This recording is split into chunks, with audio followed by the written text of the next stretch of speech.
Thank you for joining us as we elevate the Black entrepreneur experience by interviewing CEOs, thought leaders, innovative thinkers, and Black entrepreneurs across the globe. I'm your host, Dr. Frances Richards. Our next guest will lead you on a three-part journey to reclaim your creativity and co-create with others. He is a speaker, coach, organizational development expert, and conscious creativity authority.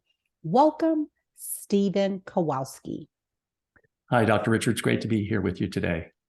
I've given our audience such a brief bio. Why don't you fill in the gaps and share with our audience what you'd like them to know about you and your business? Sure. Thank you. I've been dedicated my whole life to the topic of creativity and to understanding why we create, how we create. I started my life as an artist and soon realized I was more interested in the psychology of creativity than I was in being an artist per se. But I think in my heart, I'll always be an artist in some way, or a designer in some way or another. My life kind of unfolded as a journey of exploration and discovery. I ended up in psychology and in the field of education, got a doctorate in education. And it was then that I realized that the learning journey, the journey of personal and even organizational transformation, the journey of creativity and change, those all are basically facets of the same thing. And so my life and my work has been about bringing creativity forward into processes of business and personal transformation.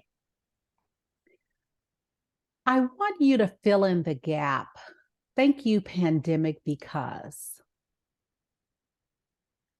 because we're able to connect with people all over the world in a different way than we were beforehand. I know companies that I work for and have worked for had maybe a face-to-face culture and thought we had to be in person all the time. Now, when I think about what's possible, we can connect with our colleagues in such different ways all around the world. And take, for example, just going to a conference. In the past, we had to all travel. Think about the carbon footprint of that. People may not have been able to go.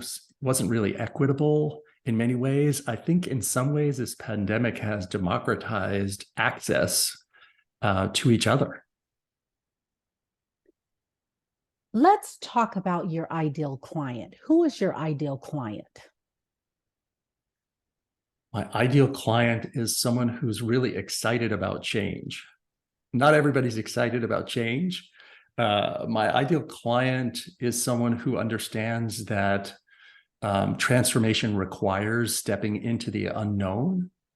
And so my ideal clients greet the unknown with passion instead of maybe dread, as some people do. I know for me, sometimes the unknown is scary, and I might try to mitigate the risk of the unknown, but venturing into the unknown is a critical part of pioneering into the future, entrepreneuring, personal transformation, business transformation. So my ideal client is excited about what's ahead in the unknown. When you talk about creativity and change, take us on this journey. If a client, say a business came to you, emerging business came to you, talk about that process. Well, I put together a methodology that I call the gifted methodology. It's a little bit of a play on the fact that creativity used to be thought as a kind of giftedness.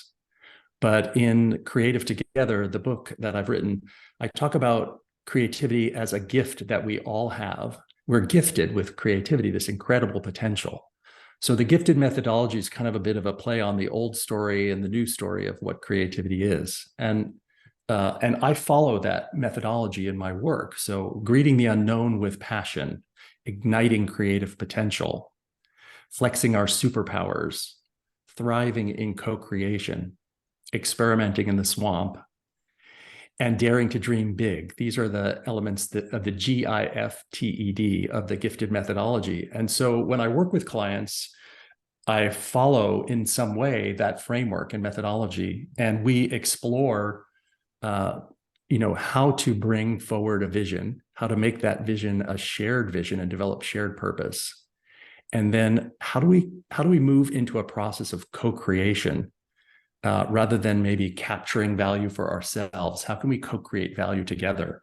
So these are some of the themes that I like to bring forward in my work with clients. What is your zone of genius? Maybe listening and organizing. I love to listen to people. I like to listen to what they're struggling with. I like to listen to the constraints and the possibilities and the purpose and how all of those create the field for creativity to emerge. So when I listen for those things. What is the deeper purpose that people are after?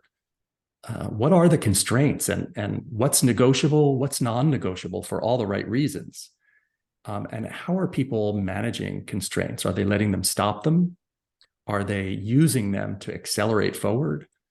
And how are we engaging with possibilities and imagining what can be, but also meeting possibilities with the realities of the world? I think this is something that entrepreneurs have to do every day. Marry vision with reality and with the landscape of the environment. Share a story about, and you don't have to be specific, only share what you feel comfortable sharing and it's not going outside any kind of boundaries. Share a story about one of your clients that you worked with that was so impactful. And I know you have many, one that really stands out that you want to share. So many examples. I think maybe a story about a client who was leading a learning hub inside of a large corporation, a global corporation. And this person was incredibly curious. And one of the things I loved about working with this client was their curiosity and their passion to learn and explore. And I thought that this was incredibly powerful, especially as the leader of a learning hub, trying to help develop a curiosity, maybe enterprise thinking beyond just what we were doing to think about how we could impact other parts of the business, how different inputs could be part of what we were working on. So someone with kind of like a wide angle lens of curiosity. And that was really impactful for me because I saw that we don't have to let the system stop us. When we're creating inside of a system, oftentimes we'll run into obstacles and constraints and things, and people will stop going forward. And what I learned from this person here in this situation was, with curiosity, with a connection to my creativity, I don't have to let the system stop me. I can really join the system and make things happen in different ways that maybe others who are more reluctant or letting that system stop them. Bureaucracy, organizational sludge, as I call it. We're going to run into those things when we're creating inside of social systems. So I learned a lot from this client. When we talk about constraints and being held back, what's a constraint that you overcame? I would say maybe self-doubt. Self-doubt. My inner critic. We could talk about the inner critic. Different folks call the inner critic different things. The voice of judgment. Ariana Huffington calls it the obnoxious roommate. Some people call it the voice on my shoulder. Right. So my inner critic tends to lob self-doubt into what I'm doing, and I don't know that I would say that I've completely overcome it, but I've learned how to work with it. And that's what's important about the inner critic, is learning how to work with that voice of judgment in our head. So that's certainly one of them that I've overcome. Maybe a little bit of a fear of failure. I've learned that how the best way to deal with failure is to think about what I can learn from it, and to learn from that and to share the learnings that come from that. rather than sort of hide it or try to sweep it under the rug. Some failures are praiseworthy. Some failures are blameworthy, and if we're consciously going against laws or regulations or things like that, policies and so forth. But when we're exploring the unknown and we're venturing into uncharted territory and we fail, these are praiseworthy failures. Following a methodology by Amy Edmondson from Harvard University, she talks about blameworthy and praiseworthy failures. That's meant a lot in my life to help me maybe take more risks. Speaking of praiseworthy failures, talk about the most costly lesson that you've learned in life or business. One very costly lesson was when I came back. I did some work in Europe for a few years, and I came back and I was wanting to revive my business, my consulting business, and focus it more on creativity and innovation. The timing was the wrong timing. It was after 9/11, after Enron and Sarbanes-Oxley, and there was all kinds of people were focused on different things than creativity and innovation. But I thought, I'm going to give it a try. And I spent a lot of money developing the foundations of my business, website, marketing materials, articles, and things like that. And I didn't have any customers. And that was a hard lesson.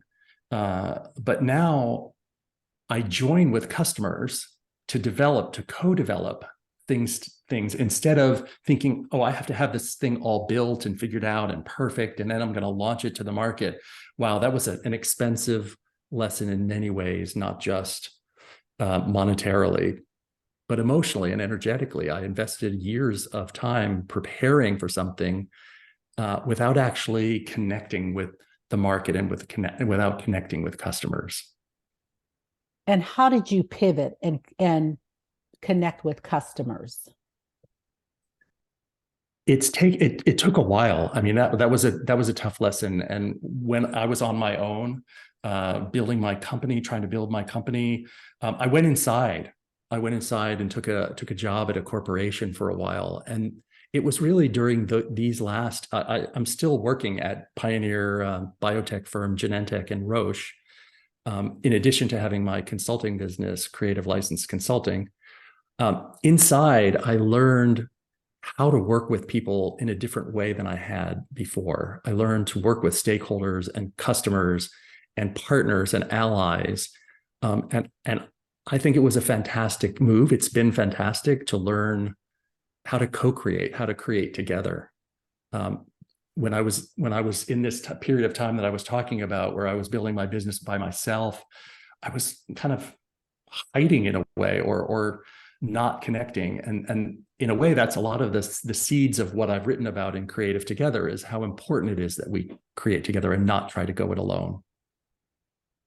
And speaking of your book, if someone is interested in obtaining a copy of the book, how would they get a copy of the book? Certainly, you can go to my website, stephenkowalski.com. Under the book resources and about the book sections, there are links to online retailers, or anyone can go to their favorite online retailer and order a copy. It's also a great gift.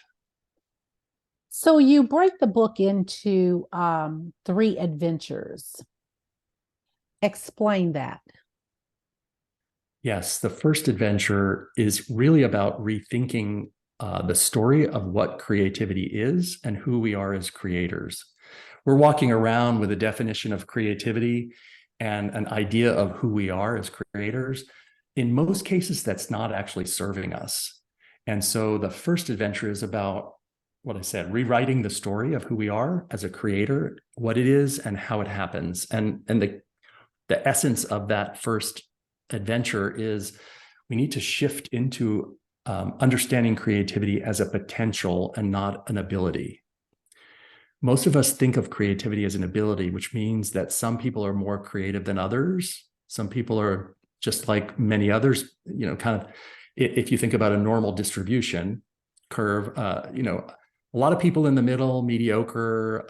If I ask people, I'm about as creative as others. And then there's a few people who'll say, oh, I'm highly creative. And then a number of others who'll say, oh, well, I'm not creative at all.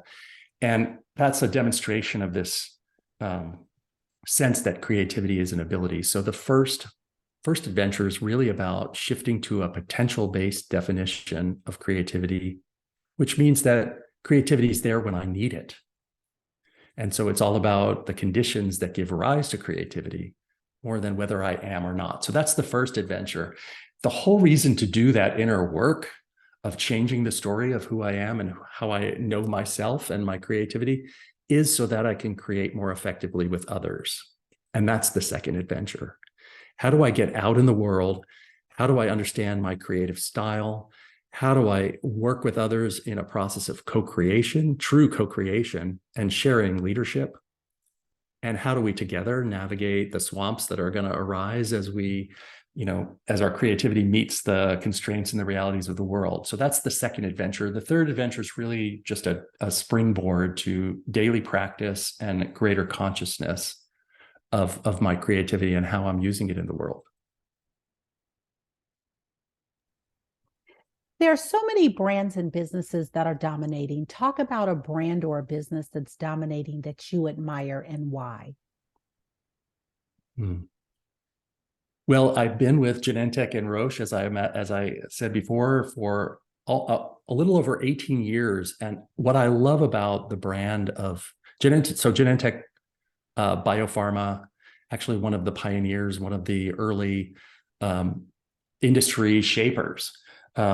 What I love about Genentech's brand, and one of the reasons why I'm still there, is because of the patient focus. And when any brand, when any company, when any industry is focused on the benefit to those they serve, for me, that's going to make a big difference. And I love the customer orientation, the patient orientation, the medical field orientation that's a part of the Genentech brand. We're always thinking about putting patients first. What can we do for patients that they might need next, and how can we meet unmet medical needs and save patients' lives? So that's a brand that I've been a part of and that I value really highly. Thank you, Stephen, for sharing about the dual role, that you're an entrepreneur, an author. It's more than one role, or dual roles, I should say, and you're also working a full-time job. Yes. So you're a hybrid entrepreneur. Yes. Talk about balancing it all. Well, balancing it all can be challenging for sure, because then add on top of that personal life and personal goals and taking care of myself and my partner and my family. So we're all in this mix of multiple worlds coming together into the wholeness of who we are. So I love bringing what I'm learning from my own consulting business into my work at Genentech and Roche. And that work at Genentech and Roche is influencing who I am and how I show up in my consulting business. So there's really quite a lot of interaction there. I don't really see it as separate. It feels quite integrated. And so making time is probably the hardest thing. Full-time job demands are pretty high. So when I was writing my book, I was working in the evening and on the weekends.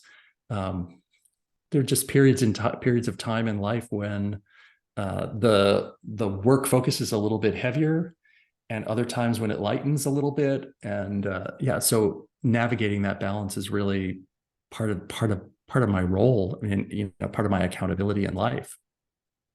How do you make impact daily on people's lives? Kind of goes with the mantra that I've got going for 2023. It's something that's been developing this year. I love to support other people's priorities.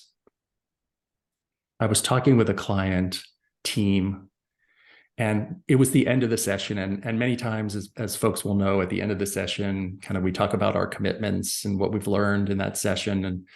And we went around the table and said what we were committing to. And when it got to be my turn, even as the facilitator, I jumped in and I said, I want to generously support other people's priorities. And there was like a quiet hush in the room.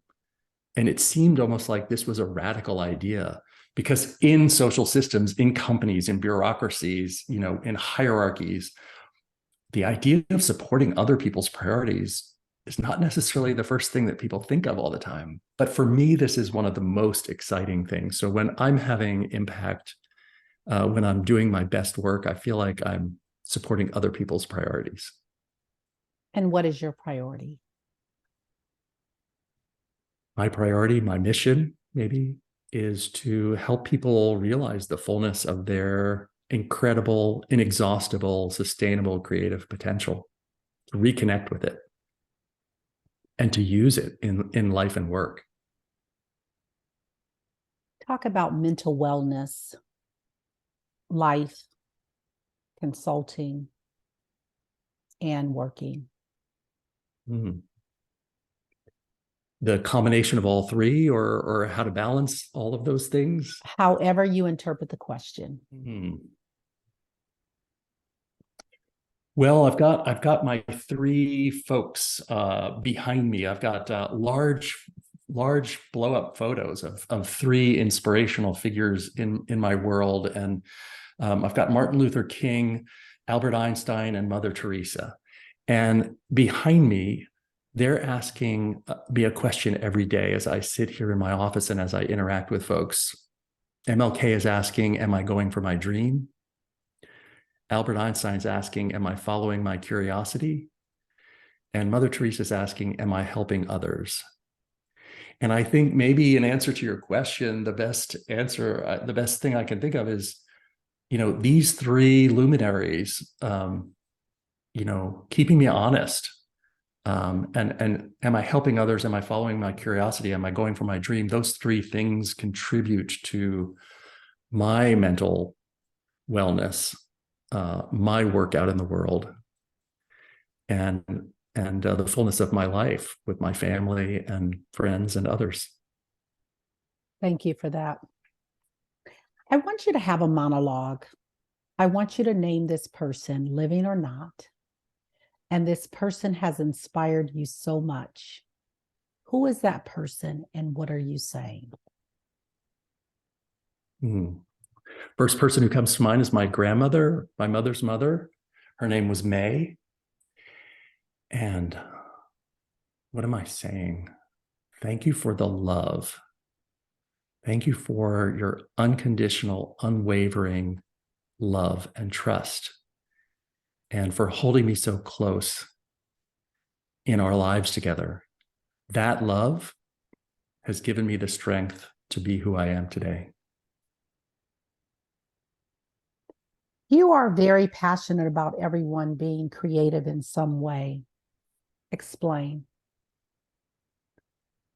Oh gosh, one of my most painful moments is if I'm in a seminar or a session or a workshop and I hear someone say, well, I'm really not that creative. It's painful. And in the book, Creative Together, I talk about creativity disruption disorder, CDD. And I feel like we're walking around our lives diminishing this incredible potential that we have. I talked earlier about how we often think it's an ability. And so we've got some measure of it, whatever measure we got, and, can't expect me to be more creative than I am. Actually, we are all highly creative. And the key is it's there when we need it.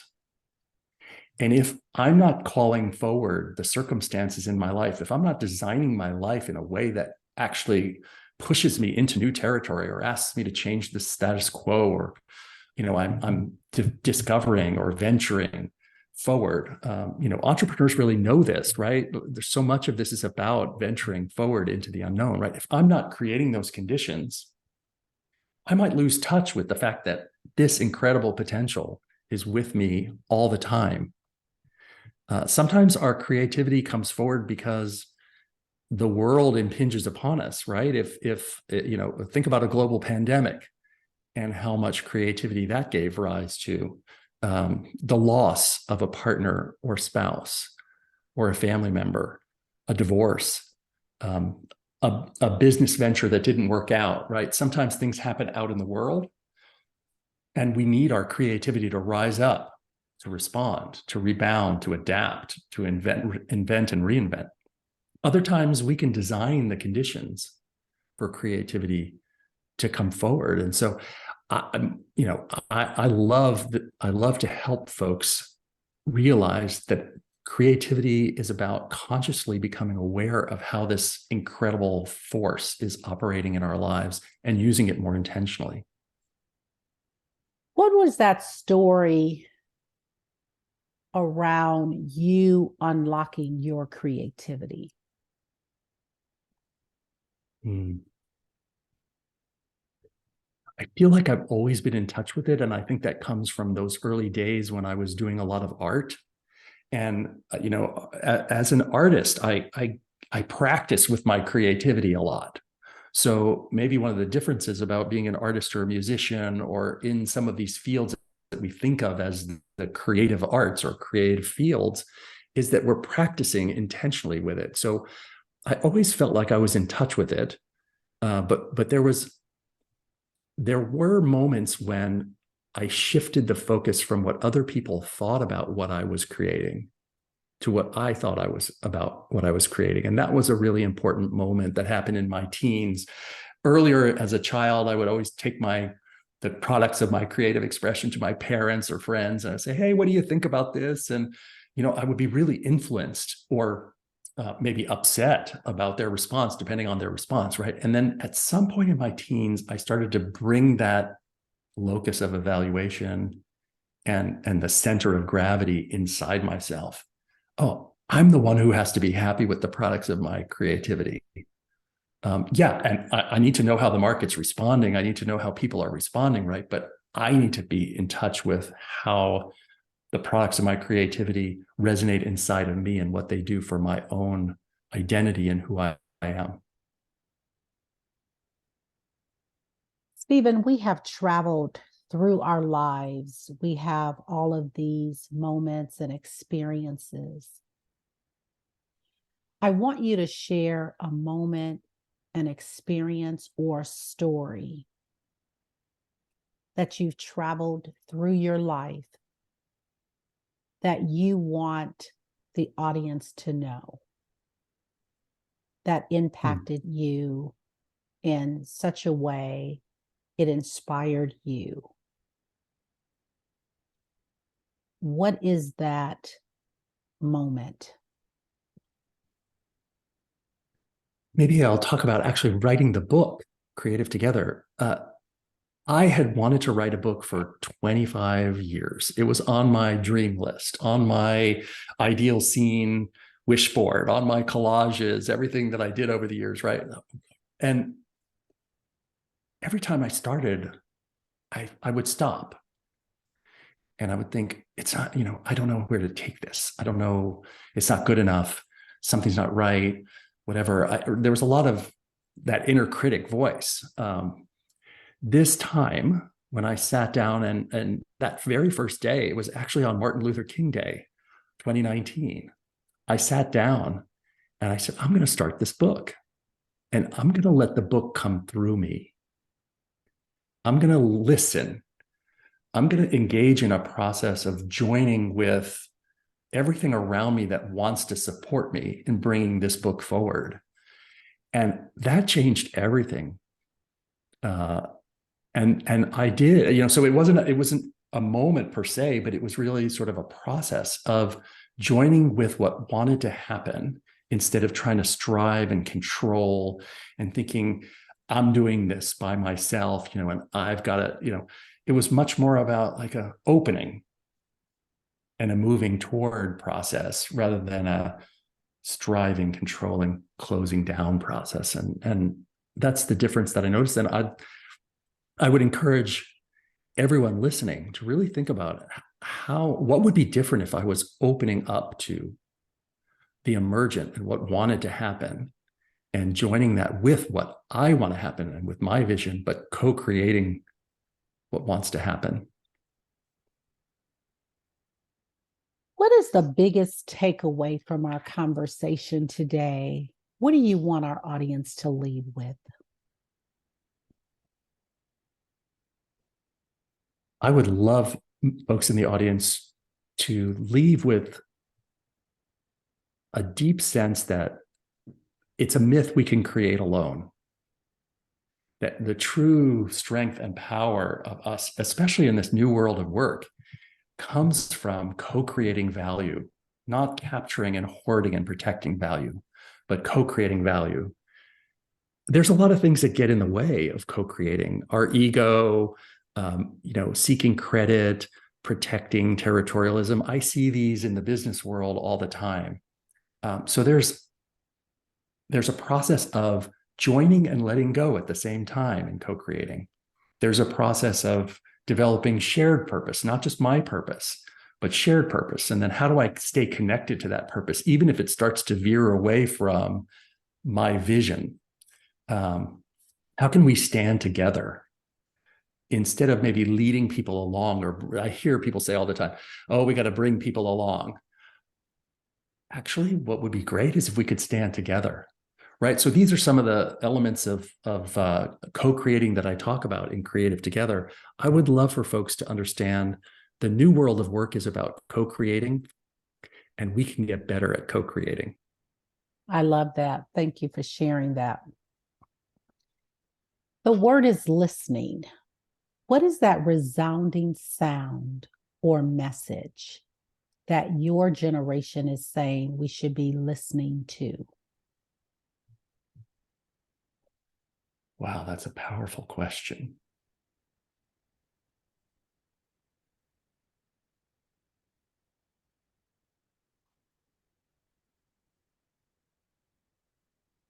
First thing that comes to my mind is children. We should be listening to, and not just listening, but paying close attention to children and what they're interested in, what they're curious about, what they're paying attention to, what comes naturally, what maybe is a little bit harder. I think in my generation, I'm a little bit older. I think it's important for us to listen to the generations coming up. And I think they, from my experience, they see the world quite differently. There are different challenges, different ways of doing things. When I interact with younger folks in the business world, I might have an idea of how we did it in the past, and so I'm like gravitating towards that. And someone will say, hey, what if we do it this way? I'll be like, wow, I would never have even thought about that. So I think for my generation, I'll speak for myself, for me, listening to younger folks and creating opportunities and space for them to thrive is really what's critical. Talk about your top two mentors or influencers and what lessons did they teach you? First person who falls into that category is my colleague and dear friend, Sue Beckler, who has a company called Originality. And she is what I would call a learning experience designer. She's also someone who develops games, learning games. Sue helped me see what was possible in the world of corporate learning and development. I had no idea this field existed. And she helped open up incredible vistas to me and helped me understand how learning happens as a social experience. It's not about me learning something in my head, but there's a felt experience of learning. There's a social experience of learning. So she was incredibly influential in helping me see how learning happens in the world and in social systems. Another person who's come to mind is Denise Smith-Hams, who was the senior vice president of HR at Genentech, a friend and former client before that. But when we started working together at Genentech, I learned so much from Denise about making change happen inside of social systems. And Denise's patience, but incredible persistence and powerful vision were influencers and teachers to me. When I work to make change inside of social systems, I think about the passion for change, the patience that she demonstrated, and also that powerful vision. How do creativity and innovation come together in the workplace? Well, people often say, hey, let's get more innovative. We want innovation. And I think there's some confusion about what innovation is and what creativity is. Innovation for me is a type of creative result. It's a result that yields new value.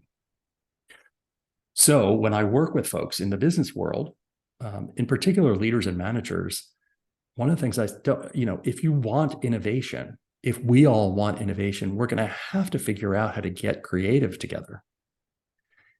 Because innovation won't happen without creativity. But sometimes people think creativity is this fuzzy thing and we're going to play with Play-Doh and make sculptures and do drawings and stuff like that. No, actually, we need our creativity to explore constraints, to think about how we're going to do market research more effectively, how we might approach getting funding.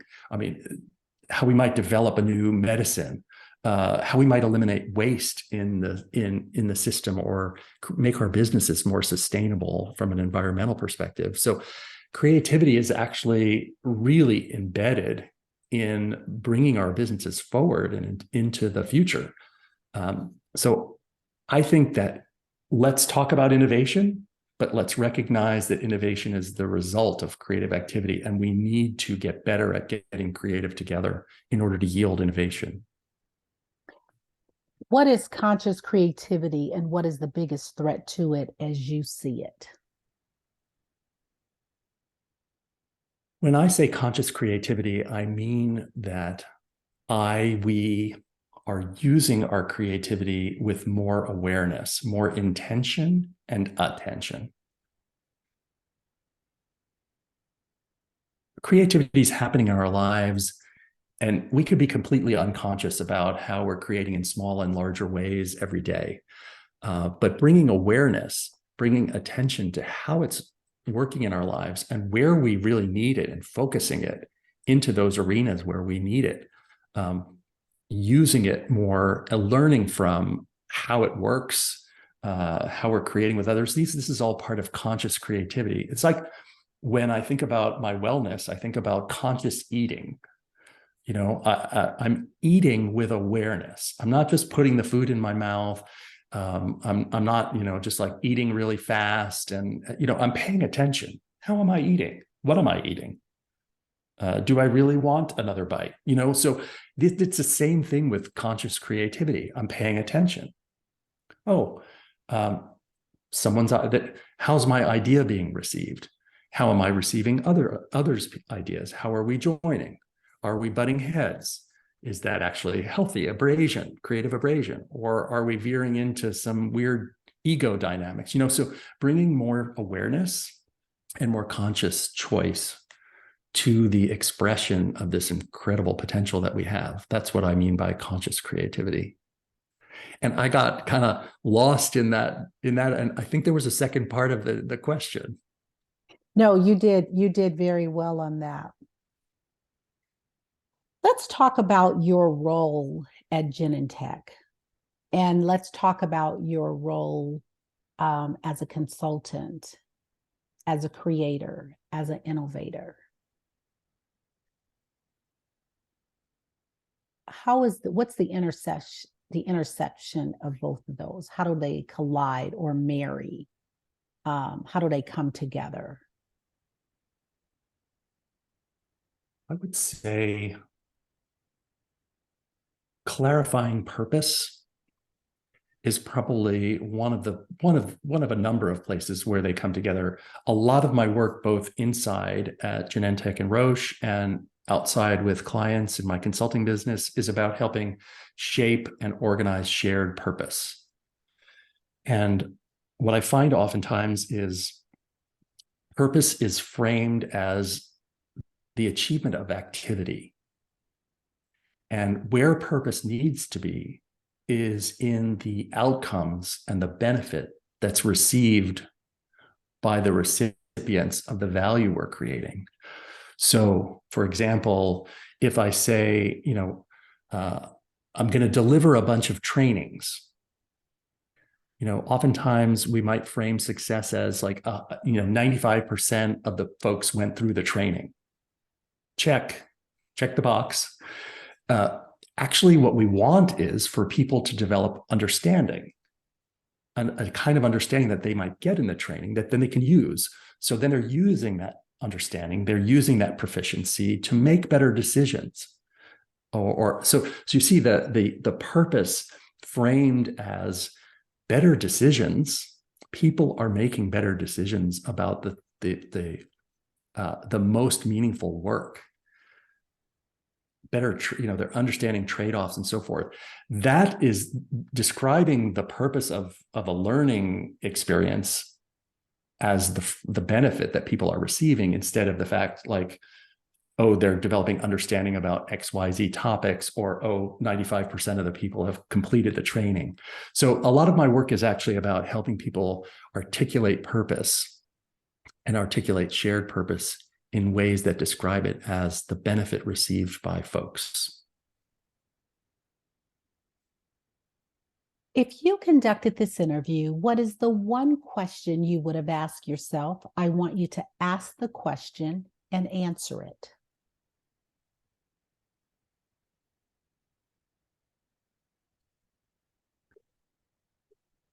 Maybe one good question is, what's next for you, Stephen Kowalski? And maybe the answer to that question is, let's see, but there are a few things on the horizon, and some of those are about getting the message out at scale, starting to work more with people who are in entrepreneurial ventures, especially maybe in smaller entrepreneurial ventures, just getting started, supporting other people's priorities. I'd love to get some training, maybe some in one of the training platforms where people can just access it as they need it. I'd like to get the message out about Creative Together. So what's next for me, I think, is getting out in the world and sharing the messages and getting involved with others' priorities and other people's pursuits. I like that. We've come to the part of our interview. It's called Rapid Round of Fun. I'm going to ask you a series of questions, and I'd like you to give me very quick answers. If there's something you desire not to answer, feel free to say pass. Are you ready for the rapid round of fun? I am. What is your favorite comfort food?